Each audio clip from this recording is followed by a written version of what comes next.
ძალიან მაინტერესებს თქვენთან აი უსასრულოდ მინდა რომ ვისაუბროთ. გისმენთ. გამარჯობა. ასეთი შეკითხვა მაქვს ძალიან რომ ბავშვის აგრესიულობის საფუძველი უნდა ვეძებოთ მხოლოდ და მხოლოდ ძირითადად ოჯახში. მეტნაკლებად გაწონათ. მხოლოდ არა, ხალბატონო, ესეთი რაღაცა, ეხა ინტერპრეტაციას ნუ გავაკეთებ საკუთარ მდგომარეობასთან რეზონანსი და ხალბატონი ნინო გახდა აგრესიული. არა, აგრესიული არა ვარ, გეუბნებით, არ მithქვავს. დიახ, გისმენთ ხალბატონო. კითხვა დასვით, კითხვა. გაითიშა. ხალბატონინო, თავად თუ ხართ ხოლმე აგრესიული და როგორ ერევით აგრესიას? არა, როცა ყველა ადამიანთან ყოველდღიურად გაგჯეხება? ნუ იცით რა, აგრესია გადამდებია, ასე ვთქვათ, კონტაგიოზური, ინფექციური დაავადება არ არის რა. არ არის? არა, მაგრამ ნუ ახლა ფიზიკის კანონები ძალიან ხშირად სოციუმზედაც ვრცელდება. ქმედება იწვევს უკუქმედებას. კიდევ ერთი საინტერესო ფაქტორი გამახსენდა, რასაც ასწავლიან მაგალითად იგივე ევროპელ და ამერიკელ პოლიციელებს, როდის დაშალონ მიტინგი მაგალითად. აბა როგორ? ეს არის ძალიან საინტერესო ფენომენი, როდესაც 1 კვადრატულ მეტრზე ადამიანების რაოდენობა მიაღწევს კრიტიკულ ზღვარს და ეს კრიტიკული ზღვარი ითვლება როგორ? მე და ჩვენ გვაქვს ჩვენი ველები, არ წარმოიდგინოთ, რომ ხა ფიზიკურ ველებზეა საუბარი, აქ არის საუბარი ინტიმური ზონა, რომელიც შემოისაზღვრება 15 სანტიმეტრიანი ურთიერთობით. თუ 15 სანტიმეტრში ჩვენ ახლოს მივალთ ერთმანეთთან, ეს იწვევს ჩემში შფოთვას, თქვენშიც იწვევს შფოთვას. აქედან გამომდინარე ეხლა ჩვენი ფეხები ეხება ერთმანეთს, ჩვენ ზონაში ვართ. აქედან გამომდინარე, ადამიანის ქცევა შეიძლება კონტროლს არ დაგექვემდებაროს და შესაძლებელია უმართავი გახდეს. სწორედ აი ამ შემთხვევაში, როცა განსაზღვრულია კვადრატულ მეტრზე რამდენი არის ადამიანი, რომ ეს 15 სანტიმეტრიანი დიაპაზონი არ დაირღვეს, ანუ ერთის არაცნობიერი უფრო აქტიურად მუშაობს მეორის არაცნობიერზე, ამ შემთხვევაში შესაძლებელია დაიწყოს უმართავი პროცესები და აგრესიულობა გამოიხატოს, აი ეს სექსუალური მიზიდულობა ან განზიდულობა მეგონი ყველა მივიღეთ პასუხი, ძალიან კარგი პასუხი იყო, მე მომწონს ეს, დიდი მადლობა. ძალიან დიდი მადლობა, იმიტომ რომ ეს პრობლემა ძალიან ბევრს აქვს სხვათა შორის და მადლობთ ხალბატონი. ძალიან ცოტა დრო გრჩება, როგორც მანიშნებენ და რაღაცნაირად უნდა შევაჯამოთ ეს თემა, რადგან თქვენ გვხვდათ თვით წილად და ხვედრი, ასე ვთქვათ. მაინც გასაგებია, რომ აგრესიას არ უნდა ვებრძოლოთ აგრესიით, თუმცა ჩვენი საზოგადოება სულ სხვა მაგალითს გვაძლევს. სოციალური ფონი, იგივე ოჯახი, დამეთანხმებით, რომ ყველა სამსახურში ნერვულ ზღვარს მიღმა არიან ადამიანები, იმიტომ რომ დაძაბული რიტმი არის. ალბათ ფსიქოლოგებმა როგორც უწოდეს შიზოფრენიის ეპოქა 21 საუკუნეს. არა, დეპრესიის ეპოქა 21 შიზოფრენიის ეპოქა. არა, საყვარელო, არა. ანუ წამოგითხავს რომ შიზოფრენიის მე-20 საუკუნე იყო ფოთვის ეპოქა. თუმცა მე-20 საუკუნეში იყო დიდი დეპრესია. 21 საუკუნეში არის დეპრესიის საუკუნე. თუმცა მე-20 საუკუნეს არ აკლებდა დეპრესიას. რა არის ეს? მე ვარ მხიარული, აი რა. ხო, მაგრამ ნუ მოდი შეიძლება რომ რაღაცნაირად შევაჯამოთ, დავასრულებ კითხვას.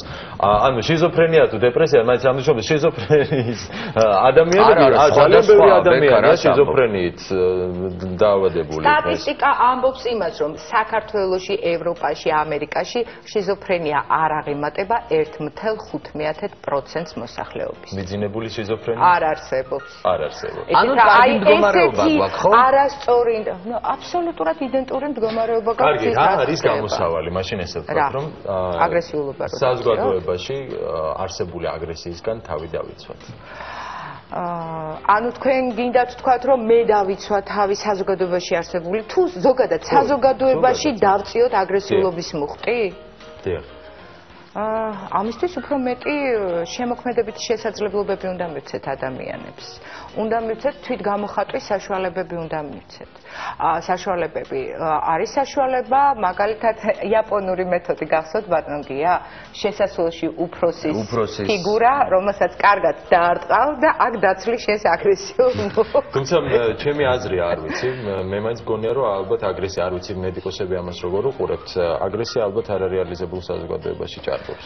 ამიტომ ვთქვი, რომ შემოქმედებითი მუხტი არის, რომ არსებობდეს, უნდა მივცეთ საშუალება, რომ გამოხატონ თავიანთი ექსპრესიულობა უნდა მოხდეს. აი იცით რა, აქაც განსხვავდება. მაგალითად, გენდერული კვლევები ამბობს, რომ აგრესიის მიმართ ქალისა და მამაკაცის ხედვა სხვადასხვაგვარია. აი ქალის ხედვა მაგალითად არის ის, რომ ეს ექსპრესიულობის მომენტი, ის რაც მე გითხარით. მაგრამ მამაკაცისთვის აგრესია ხანდახან სოციალური და მორალური უპირატესობების მიღწევას ემსახურება. აბა როგორ ვისაუბროთ ახლა მე და თქვენ? ჩვენ უნდა დავასრულოთ საუბარი, იმიტომ რომ ვეღარ ვისაუბროთ. თუმცა კონსენსუსი მაინც მოხერხდა. არა, გეტყვით ერთ პატარა დეტალს, ჩვენ უკვე ვამთავრებთ გადაცემას, აი მე გეტყვით როგორ ვებრძვი, არ ვიცი ეს ბრძოლა არის თუ არა. აი მაგალითად, არასოდეს მე არავარ მოცლილი. ანუ ვწერ ბეზდება წერა, ვხატავ, ხატვის შემდეგ დავუშვათ რაღაცას ვჭრი და ვაკეთებ. ну დიზაინს ვაკეთებ რაღაცის, მე გამოვდივარ ქუჩაში, ვსეირნობ, მე ისე ბრუნდები და ანუ მე დრო არ მრჩება არც იმ აგრესიისთვის და ვარ სულ მხიარულ ხასიათზე. ამისთვის არსებობს კიდევ ერთი რამ. აუცილებელია იყოს ორი ძირითადი ფენომენი დაკმაყოფილებული და მოთხოვნილება ადამიანის დაკმაყოფილებული, რომ ვისაუბროთ კარგ ინტერპერსონალურ კონტაქტებზე. პირველი ესაა ბაზისური მოთხოვნილებები, რაც შეეხება კვება, თავშესაფარი, სექსუალური სფერო. მეორე ეს არის აუცილებლად უსაფრთხოების და დაცულობის განცდა და მხოლოდ ამის შემდეგ არის შესაძლებელი, რომ ინტერპერსონალურ კონფლიქტების ისეთი ინტერპერსონალური ურთიერთობების და საზოგადოებასთან ურთიერთობის ისეთ აგებაზე ვისაუბროთ, სადაც არ იქნება აგრესია და კონფლიქტულობა. ძალიან დიდი მადლობა სამწუხაროდ ამოიწურა, თქვენ ძალიან ლამაზი და ძალიან კარგი ხართ ქალბატონი. ძალიან დიდი მადლობა. აღარ გაყვეთ ქალბატონი ნინო, თორე შეიძლება სხვა კითხვებზეც გადავიდეთ. ძალიან დიდი მადლობა. ქალბატონი ნინო ოკრიბელაშვილი გახდა ჩვენი სტუმარი, ფსიქიატრი და მედიცინის მეცნიერებათა დოქტორი, ასევე თბილისის სახელმწიფო უნივერსიტეტის პროფესორი. და მე დავიჭირე მისი კიდევ ერთი ფრაზა, რომელმაც გაგვახსენა არისტოტელე და ადამიანი სოციალური ცხოველიაო, ამიტომ ნუ გავაბრაზებთ მას და მივცეთ უფრო მეტი საშუალება, რომ მოახდინოს საკუთარი თავის რეალიზება. ალბათ ეს ერთ-ერთი ყველაზე კარგი და ადამიანური წამალია იმისა, რომ ვებრძოლოთ აგრესიას. გემშვიდობებით, ხვალამდე, მადლობთ, რომ გვიყურებთ.